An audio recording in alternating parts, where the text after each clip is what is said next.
قرآن کریم میں بیان شدہ واقعات اور قصص میں سب سے بڑا قصہ موسیٰ علیہ السلام کا ہے۔ آپ اللہ کے اولو العزم رسول تھے۔ آپ کا قصہ قرآن کریم کی 73 سورتوں میں جا بجا پھیلا ہوا ہے۔ 73 سورتوں میں پھیلے ہوئے قصے کو یکجا کرنا آسان کام نہیں۔ ایسے واقعات کی جزیات کو قرآن و حدیث کی چھلنی میں سے گزارنا انتہائی ضروری ہے۔ تو آئیے سنتے ہیں قصہ سیدنا موسیٰ علیہ السلام کا۔ اللہ تعالی سورۃ القصص آیت 1 تا 3 میں فرماتے ہیں، شروع اللہ کے نام سے جو بڑا مہربان نہایت رحم والا ہے۔ تا سین میم، یہ روشن کتاب کی آیات ہیں۔ ہم آپ کے سامنے موسیٰ اور فرعون کا صحیح واقعہ بیان فرماتے ہیں ان لوگوں کے لیے جو ایمان رکھتے ہیں۔ ان آیات میں اہل ایمان کے لیے نصیحت اور یاد دہانی ہے، جبکہ انہی آیات میں فاسق، نافرمان اور کجراؤ لوگوں کے لیے ڈراوا اور وعید ہے۔ فرعون یعنی ولید بن مصعب بہت جابر اور ظالم شخص تھا۔ ظلم و جبر کی ان آخری حدوں کو پہنچ گیا تھا جن تک شاید انسانوں میں سے کوئی بھی نہ پہنچا ہوگا، یہاں تک کہ اس نے رب ہونے کا دعویٰ کر دیا۔ وہ اللہ تعالیٰ کا انکار کرتے ہوئے کہا کرتا تھا۔ فرعون کہنے لگا، اے درباریو، میں تو اپنے سوا کسی کو تمہارا معبود نہیں جانتا۔ کہنے لگا، تم سب کا رب میں ہی ہوں۔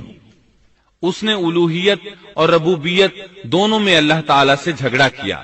یقیناً فرعون نے زمین میں سرکشی کر رکھی تھی اور وہاں کے لوگوں کو گروہ گروہ بنا رکھا تھا اور ان کے ایک فرقے کو کمزور کر رکھا تھا، اور ان کے لڑکوں کو تو ذبح کر ڈالتا تھا اور ان کی لڑکیوں کو زندہ چھوڑ دیتا تھا۔ بلا شک و شبہ وہ تھا ہی فساد کرنے والوں میں سے۔ اس نے لوگوں کے گروہ اور جماعتیں بنا رکھی تھیں۔ فرعون کے زمانے میں بنی اسرائیل سب سے حقیر اور کم درجہ قوم تھی۔ فرعون نے انہیں حد درجے ذلیل اور بے عزت بنا رکھا تھا۔ سبھی کو معاشرے میں نچلے طبقے میں شمار کیا جاتا تھا، جبکہ مصر میں یہی لوگ شاہانہ زندگی گزارا کرتے تھے۔ فرعون نے اعلان کرا رکھا تھا کہ بنی اسرائیل سب کے سب غلام ہیں۔ وہ ان سے زر خرید غلاموں کی طرح مزدوری لیا کرتا تھا۔ ان کی عورتوں سے لونڈیوں باندیوں جیسا برتاؤ کیا جاتا تھا۔ وہ جو چاہتا تھا ان سے کرتا تھا۔ اس نے یہ حکم اپنی رعایا میں عام دے رکھا تھا۔ مصر کے باشندے اعلیٰ درجے کے لوگ سمجھے جاتے تھے، وہ قبطی کہلاتے تھے۔ فرعون نے بنی اسرائیل کو غلام اور محکوم بنا رکھا تھا، اور اس نے ان میں سے ایک فرقے کو کمزور کر رکھا تھا۔